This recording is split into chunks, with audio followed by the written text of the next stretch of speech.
Numbering संस्कृतमध्ये केली जाते आणि प्रत्येकासाठी वेगळी टर्मिनॉलॉजी आहे.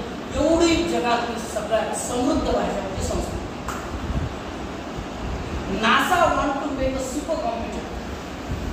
आय रिपीट, नासाला एक सुपर कॉम्प्युटर तयार करायचं, टॉकिंग कॉम्प्युटर करायचं. तर नासाचं म्हणणं काय माहिती का, की सगळ्यात सायंटिफिक लँग्वेज टॉकिंग कॉम्प्युटरसाठी कोणती? Is it English the world language? No. कारण व्हॉइस कमांड द्यायचा आहे. नो म्हणताना दोन नो आहेत इंग्लिशमध्ये, KNOW मध्ये आणि NO. बोला त्यांना काय समजावं आपण? संस्कृतमध्ये जे बोललं जातं तेच लिहिलं जातं, जे लिहिलं जातं तेच वाचलं जातं, जे वाचलं जातं ते परफेक्टच असतं. So it is very scientific language which is bound, की अशी बंदिस्त आहे त्या पाणिनीच्या 3960 सूत्रांमध्ये 3960 पाणिनीने एवढ्या सूत्रांमध्ये तिला बंदिस्त केलं, तिच्या बाहेर जातच नाही. किती शास्त्रशुद्ध भाषा असेल. त्याचं एक एक्झाम्पल, सुश्रुत ऐकलंय का? मी विश्रुत सांगतो, नंतर सुश्रुत करेल. विश्रुत नावाचा एक राजकुमार, दशकुमार चरित नावाचं बाणभट्टाचं एक काव्य, 10 राजकुमारांचं चरित्र ज्याने लिहिलेलं. तर विश्रुत नावाचा राजकुमार शिकार करण्यासाठी जंगलामध्ये निघाला घोड्यावर बसून, आणि त्याचा जो भाता होता त्या भात्यामध्ये त्यानं ते बाण ठेवले. भाता कळतो तुम्हाला? बाण ठेवायची मागची ती नळकाळी, आणि बाण त्याने ठेवताना चुकून त्यानं उलटे ठेवले, टोकाचा भाग वर गेला आणि तो शिकायला जातो. जाता जाता काय झालं की त्याचा घोडा एका खड्ड्यात अडकला, त्याचा तो भाता समोर आला आणि खाली पडला. पडल्याच्या नंतर त्याचं तोंड त्या बाणावर पडलं, म्हणजे त्याचे दोन्ही पोट फाटले. तिथून पुढे ती कथा जवळपास 80-82 पानं, ज्याच्यामध्ये जवळपास 1.5 लाख शब्द आहेत. पण बाणभट्टाने एकही शब्द ओष्ठ आणला, एकही वर्ण त्या 1.5 लाख शब्दामध्ये ओष्ठ नाही. का ओष्ठ नाहीये? कारण जे ओष्ठ वर्ण असतात म्हणजे प, क, ग, घ, म, ते ओठाला ओठ लावल्याशिवाय आपण बोलूच शकतो. राईट. आता करा प म्हणून लावा. Right right. प म्हणा, प म्हणा, ब म्हणा, ब म्हणा. ओठाला ओठ चिकटल्याशिवाय या वर्णांचा उच्चार होणे नाही. That's why they are called as ओष्ठ. आता याचे ओठच फाटले म्हटल्यानंतर हा प म्हणू शकत नाही, प म्हणू शकत नाही, प म्हणू शकत नाही, प म्हणू शकत नाही, म म्हणू शकत नाही. ते बाणभट्टाने कॅल्क्युलेट केलं आणि तशा पद्धतीनं ती कथा म्हणजे 1.5 ते 2 लाख शब्द जे असतील ते त्याने 82 पेजेसमध्ये वापरले. आणि कथेचा क्लायमॅक्स त्यानं असा केला की शेवटी भगवान शंकर त्याला प्रसन्न होता, त्याच्या डोक्यावर हात ठेवतात विष्णूताच्या, त्याचे पोट चिकटतात, पोट फाटणे, पोट चिकटणे. ते 8 नाव सुद्धा मला काहीतरी सापडले. तर ही पण एक आयुर्वेदाची प्रक्रिया आहे, प्रोसेस आहे बरं का. तर ते पोट चिकटल्यानंतर त्याने एक श्लोक रचला त्या विष्णूताने, बाणभट्टाने, पिनाकी फणिबालेंदू भस्मी मंदाकिनीता पवर्गरचित रचिता मूर्ती अपवर्ग प्रदायिनी. महादेवाची स्तुती केली त्या पवर्गाने, आणि ते पण त्याच सिरीजनं प प प प म. पिनाकी धनुष्य, पिनाक महादेव, फणी गळ्यामध्ये असतो, बालेंदू छोटा चंद्र, भस्मी अंगाला भस्म लावतो, मंदाकिनी डोक्यावर आहे. पिनाकी फणी बालेंदू भस्मी मंदाकिनी प प प म. आलं का? आलं का? हा पवर्ग आहे. या पवर्गात हे महादेवा मी तुझी मूर्तीचं वर्णन करतोय, जो मला अपवर्ग मोक्ष देणार आहे. इतकी शास्त्रशुद्ध भाषा. इंग्लिशला जर आपण कम्पेअर करतो, इंग्लिश ऍपल पासून सुरू करते आपल्याला आणि झेब्रा बनवून टाकते, बरोबर आहे. संस्कृत पाईनॲपल पासून सुरू, ऍपलच्या पुढची शिके आणि ज्ञानी बनवून सुरू. That's why I have translated this poem. Johnny Johnny eating sugar, telling lies, over your mouth. जे बनणार नाही ते पास होणार नाही. लाभ लागेल.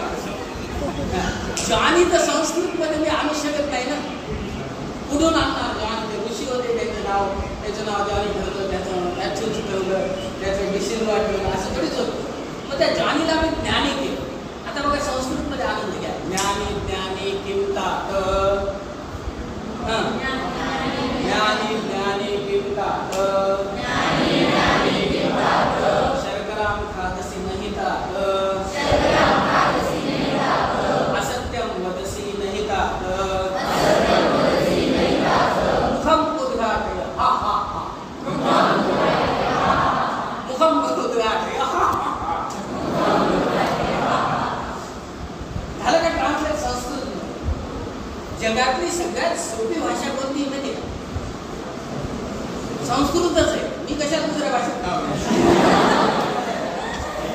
The easiest language in the world. पण कशामुळे?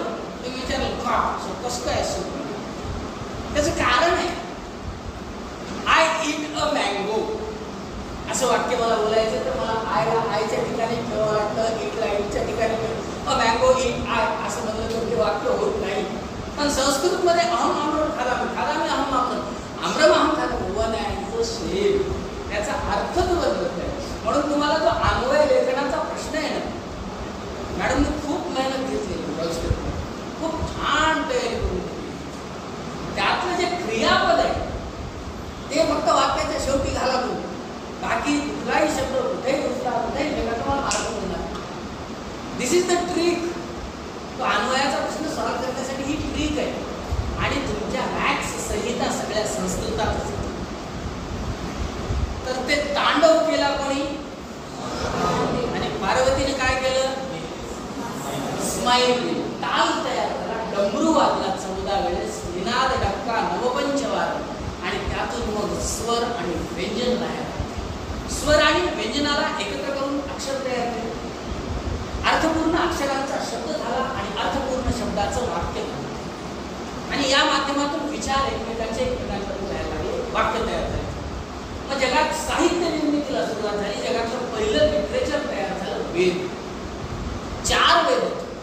पहिला ऋग्वेद 10 मंडल 64 अध्याय 1028 सूक्त 10,580 ज्याचे मंत्र उच्चार. ऋग्वेदाचा उपवेद आहे धनुर्वेद. It is purely nuclear science. बरं का? ते महाभारताचं वॉर झालं होतं ना युद्ध, त्याच्यामध्ये ते वापरला होता न्यूक्लिअर वेपन. अश्वत्थामा आणि अर्जुन आणि दोघांनी तो उपवेद आहे. कोणत्या वेदाचा? ऋग्वेदाचा. दुसरा तयार झाला यजुर्वेद. यजुर्वेदाचा उपवेद आहे स्थापत्यवेद. Means it is purely engineering science. अथर्ववेद. अथर्ववेदाचा उपवेद आहे आपला आयुर्वेद, जो आपण शिकतो. इट इज मेडिकल सायन्स, जी आपली देणगी आहे जगात. आणि you have a bright future की तुम्ही आयुर्वेद शिकताय. आता हे तुम्ही आयुर्वेदाला आलेले जे विद्यार्थी त्यांची व्याख्या माझ्या दृष्टिकोनातून अशी आहे की धोक्यात आली. माझी आई मला लहानपणापासून म्हणायची की बाळा तुला जे करायचे ते तुझ्या आवडीचं कर. मला जायचं होतं डिफेन्स नेव्हीत. 3 वर्ष नेव्हीमध्ये होतो. INS विक्रांत होतो. पण ते आमच्याकडे तिथं गेल्यावर काय खायला आईने विचारलं. तिथं नॉनव्हेज खायला ते आमच्या घरच्या संस्काराला जमलं नाही. आईने बरोबर सांगितलं. आता आई म्हणायची जे आवडीचं आहे ते कर. मग आई आता काय करू? आता जे करायलाच ते आवडून घे. म्हणजे आपला नाही लागला नाही MBBS ला कुठं आलो आपण. आता हे काय करावं लागेल आपल्याला? आवडून घ्यावं लागेल ना. आवडीचं तर भेटलं नाही, मग आवडून घ्यायचं. मग मी हे सगळा बदला घेतला माझ्या आईच्या माझ्या लग्नात. म्हणजे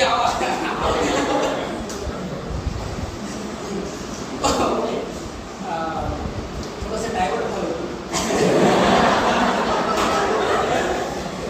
कॉलेजचे समज गेला तर तेच माझी लग्नाची तारीखच होती 13 या महिन्याची. तिला म्हणत असतो मै 13 तर उलट कर 13. अशा पद्धतीने थोडं थोडं काहीतरी तिच्यावर मी बरंच काही साहित्य वेपार केलेला. मराठीमधून कविता सुद्धा मी बरोबर संस्कृत कविता करतोच करतो. आता कॉलेजचे विद्यार्थी आहेत म्हणून थोडंसं आता त्या वेदावरून इकडं तुम्हाला थोडं पडून एक कविता ऐकतो.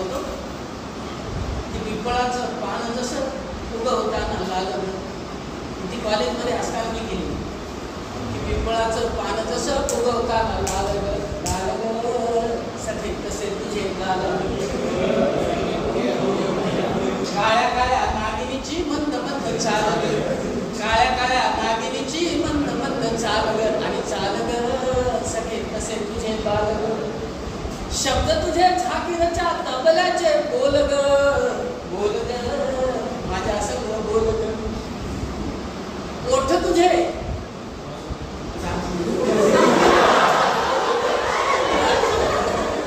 ओठ तुझे जणू जोडलेली मोसंबीची फोड ग, फोड ग, आणि मला जरा आंबटाची ओढ ग.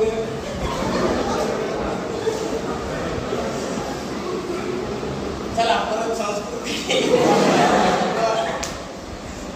समजायला आवडेल बोलूया, वादीला विराम द्यायचा. हा तुम्ही कंटिन्यू करायचं, गाणे ऐकवायचे.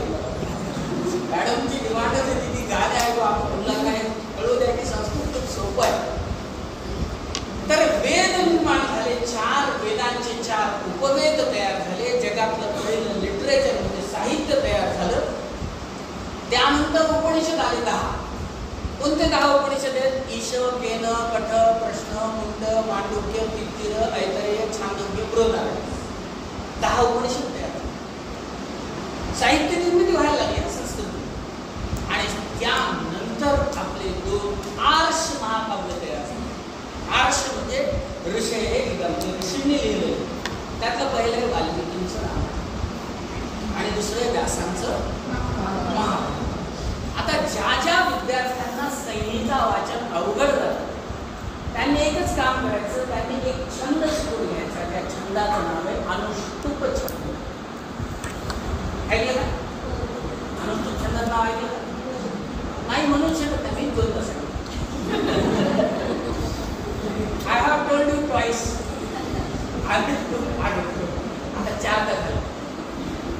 ऐकलं का? काय नाव आहे? अनुष्टुप छंद.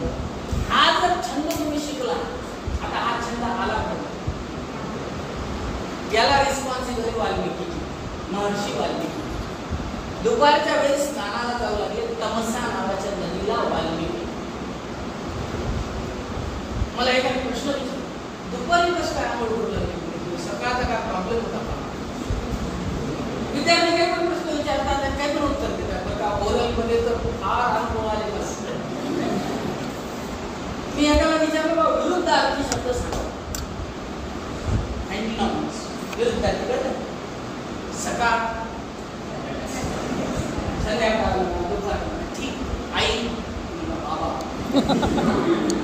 गुरु, शिष्य, विरुद्ध अर्थी करायचं. इथपर्यंत ठीक आहे. संस्कृतमध्ये शब्द आहे. प्राचीन काळासाठी शब्द वापरतो आपण पुरा. पुरा एकस्मिन नगरे वगैरे असं घेतो ना. त्याला विचारलं पुराचा विरुद्ध अर्थी सांग. मला उकरा. खड्डा करून पुरा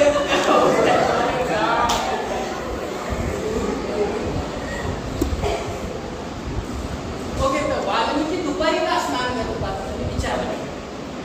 तर मी म्हटलं आपण सूर्यांशी लोक आहे, सूर्याच्या अंशज. आपण 3 वेळा खूप महत्वाच्या मानतो दिवसभरात. बरं, एक म्हणजे सूर्य उगवण्याची, ब्राह्मण त्याच्या आधीच सुरू होते. सूर्य उगवण्याची वेळ. नंबर 2 सूर्य माथ्यावर येणे, 0 शाळा. आणि तिसरी सूर्य मावळणे. 3 वेळी आपण सूर्याला अर्घ्य देतो. म्हणून दुपारी जाऊ. कळलं का? दुपारच्या सूर्याला अर्घ्य देतो. एका झाडावर क्रौंच पक्षाचं एक जोडपं बसलेलं. एका शिकाऱ्यानं त्यातल्या नर क्रौंचाला, क्रौंच म्हणजे व्हेरी ब्युटिफुल, गुलाबी डोळे, चोच, गुलाबी चोच, आणि थोडंसं चुकलं. त्यानं विनाकारण बाण मारला. आता आपल्याला वाल्मिकी म्हणजे असा रंगवला आपल्याकडे की तो वाल्या पडून होता, लोकांना पकडायचा, मारायचा, चाकू लावायचा. नारद आले म्हणजे तुझं पाप खूप झालं, घडे भरले तुझे. घरी जाऊन विचार कोण वाटून घेते का? त्यांना विचारलं, आईला विचारलं घेते का पाप? नाही नाही. वडिलांना विचारलं, नाही. बायको पडूनच गेली. असं सांगितलं. ॲक्च्युअल तसं नाही आहे. वाल्मिकी म्हणजे प्रचंड ज्ञानी माणूस. वाल्मिक शब्दाचा अर्थ होतो वालून. असं त्यांचं वर्षानुवर्ष जप करायचं. एवढे ज्ञानी वाल्मिकी ते त्या शिकाऱ्याच्या बाण मारण्याला त्यांनी पाहिलं आणि त्यांचं मन असं कळवळलं, दया हृदयात दाटून आली. कारण ती क्रौंची मादी आपल्या मेलेल्या त्या नराला पाहून मनुष्यवाणीत विलाप करायला लागली, मोठमोठ्या म्हणायला लागली. ते पाहिल्याच्या नंतर वाल्मिकीच्या तोंडातून अचानक एक श्लोक बाहेर आला. आता काही काही ऋषी म्हणजे फार सर्किट असतात, शॉर्ट सर्किट ते दुर्वासासाठी उगाच विनाकारण शाप देणार. पुन्हा एकाला देव प्रसन्न झाला, उडा मारीत चालला रस्त्याने, त्याने आवाज दिला त्या ऐकला अबे ठोक त्याने ऐकलं अरे तुला मला काय उड्या मारीत चालला. मला मग देव प्रसन्न झाला, मी दिलेला आवाज ऐकू आला नाही म्हणून तुला शाप देतो साहेब, जे देव प्रसन्न झालं विसरून जाईल आलं का. वाल्मिकी म्हणजे एकदम सायलेंट, वायलेंट पीपल, ससे सायलेंट. त्याला म्हणाले वाल्मिकी की मा निषाद प्रतिष्ठाम समागम शाश्वती समायत क्रौंच मिथुनादेकम त्वं पवधी काममोहि. हा शाप सुद्धा वाल्मिकीने दिला. शाप मीन्स शिवी, ती पण त्या छंदात दिली, वेदाच्या. ऋग्वेदातला हा छंद आहे, त्याला म्हणतात अनुष्टुप छंद. म्हणजे एखाद्याला वाईट जरी बोलले तरी ते छंदातच बोलले.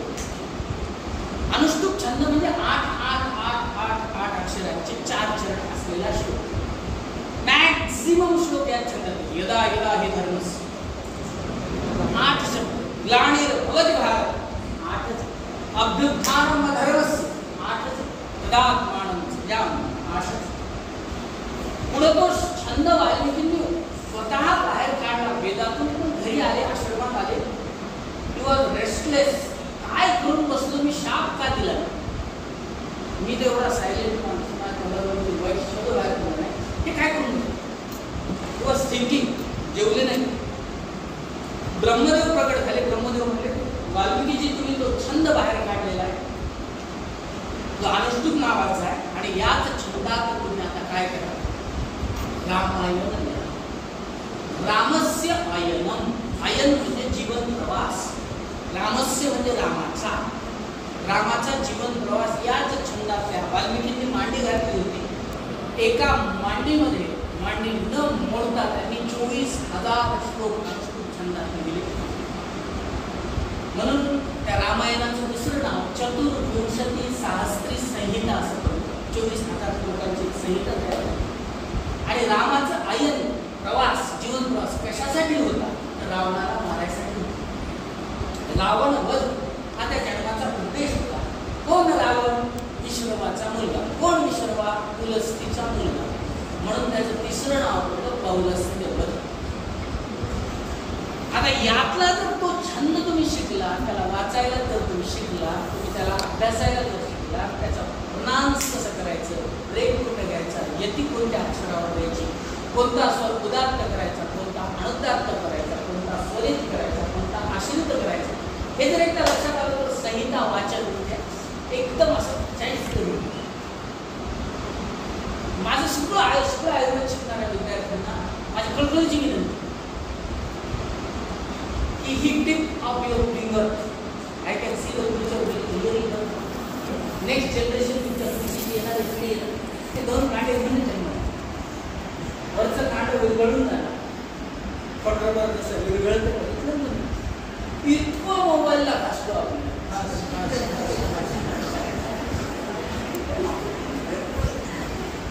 सर्च इंजिन आपल्या जवळ, याच्यावर काय सर्च केलं पाहिजे, काय काय पाहायचं मोबाईल, हे तर कळावं ना. कळतं वळत नाही आपल्याला. म्हणजे जे पाहायला पाहिजे ऍक्च्युअली काय संहिता कोणती, त्याचा श्लोक कोणता, ते काही पाहत नाही. कामा ना कोणी काही टाकलं एखादं व्हॉट्सअपला, सुरू आहे त्याच्यामुळे तुम्हाला हे वरचं घेऊन जा. याचा उपयोग तुम्ही फायद्यासाठी करा. आयुर्वेदाचं ज्ञान मिळवा. खूप आहे याच्यावर. गुगलला सापडेल तुम्हाला, युट्यूबला सापडेल तुम्हाला. विचारा, प्रश्न विचारा, लायब्ररी ती वापरा, वेळ तिकडे डायव्हर्ट, जेणेकरून काय बघा राजा आम्हाला त्याचं डोकं दुखत, रोज डोकं दुखायचं. मग त्याच्या दरबारामध्ये त्याचा वैद्य होता, राजवैद्य. नाव सांगू का त्याचं? त्याचं नाव होतं झंडू. काय होतं? झंडू. नावच झंडू होता. मग त्या झंडूनं काय केलं, राजाचं डोकं दुखू नये म्हणून एक लेप तयार केला डोक्यात.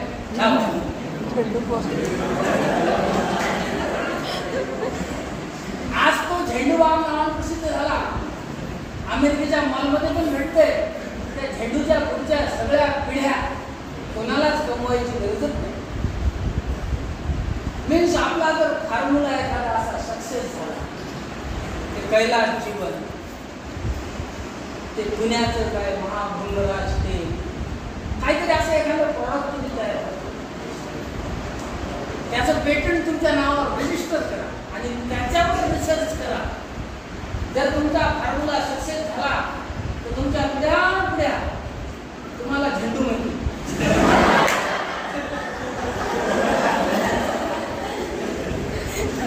It's so simple. बघा तुम्हाला मी आयुर्वेदाशी रिलेटेड माहिती सांगतो की तो खिलजी आला ना अल्लाउद्दीन, माहिती ना कसं काय माहिती का? ते पिक्चर आपण इतिहास पाठ काही कसं काय तिथे फॉलो करायला वेळ नाही. 1 तास दिलेला आहे मला वाटतं, माझ्याकडे आता 14 मिनिट शिल्लक. खिलजी आला होता इथं संभाजीनगर, त्यानं ती किल्ला लुटला, ती राजकुमारी त्यानं हत्तीवर बांधून नेली. ते स्वतः त्याला माझ्याकडे बघू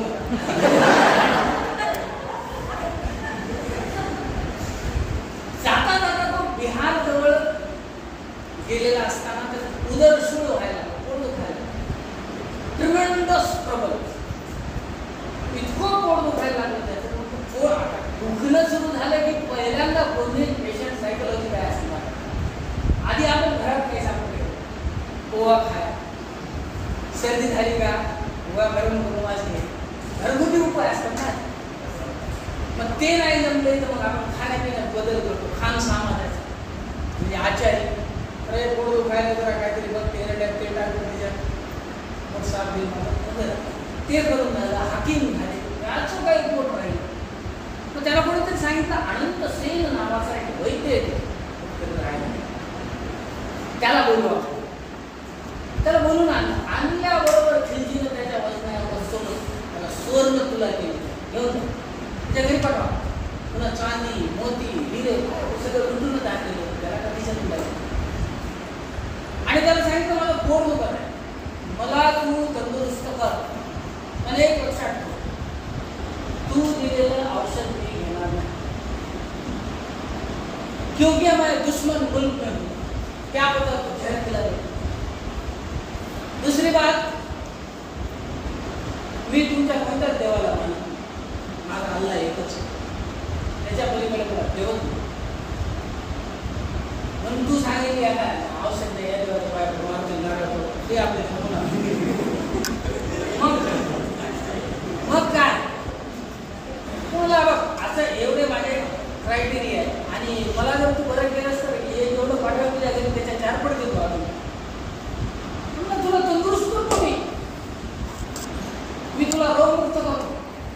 तुम्ही दिलेला औषध घेऊ नको, आपल्या देवाला नको, कुराण वाचतो का? हो कुराण वाचतो. मग मी सांगतो, मी रोज कुराण आणून मी सांगेल पेजेस वाचायचे रोज. मग अनंत सेन रोज कुराण आणायचा, त्या खिलजीच्या हातात द्यायचा, सांगायचं आज पान नंबर 55 पासून ते 100 पर्यंत वाच, उद्या 105 पासून 200 पर्यंत वाच, वगैरे वगैरे. 8 दिवसात त्याला बरं वाटायचं, 15 दिवसात तो टाका 20व्या दिवशी तर त्यांना ते रायटिंग करणार काही.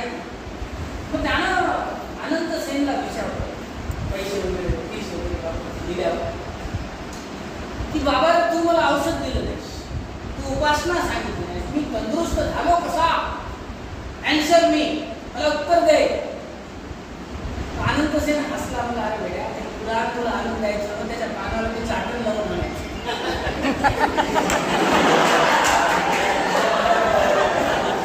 खूप काम प्रगत गेला आवश्यक काम. ते इतकं सोपं आहे माहिती का? आपला आपला फॉर्म्युला तयार करा. तुम्हाला काय सांगायचं, चला आपण एक गाणं ऐकतो, तुम्हाला ओळखायचं काम करायचं आणि गाणं म्हणायला शिकवणार. कविता बोलली ना नाही, एक गाणं म्हणून दाखवतो, गाणं ओळखा. म्हणजे बरेच गाणे ट्रान्सलेट केलेले आहेत, पण त्याच ट्यून मध्ये. काय उरसी भोवती धडधड रक्ती मागंडे आया का अंगेशु कश्यता हो नित्या पीडा जाता ननु अधीर जाता ननु बहिर जाता कवयुते मजनू भूय पृष्ठे आया का पुण्य नवस्य धावती लगे मत जात. So Sanskrit is very funny and very easy language. फार सोपी आणि फार सुंदर अशा प्रकारची भाषा आहे. भाषेवर प्रेम करा. आणि शेवट एक माझी स्वरचित कविता मराठीमध्ये ऐकतो आणि माझ्या वाणीला विराम. एक गाणं तुम्हाला शिकवायचं नाही, ते एकदा शिकून टाकू आणि जसा समारोप असतो तसा समारोप करू. म्हणा बाय देश बोलावेरी बोलावेरी बोलावेरी म्हणा बाय देश बोलावेरी बोलावेरी बोलावेरी. हे गाणं माझ्या डोक्यात आलेलं ट्रान्सलेट करायचं. पहिलं कसं ट्रान्सलेट करायचं बघा ना. बाय बायसाठी संस्कृतमध्ये शब्द आहे किंवा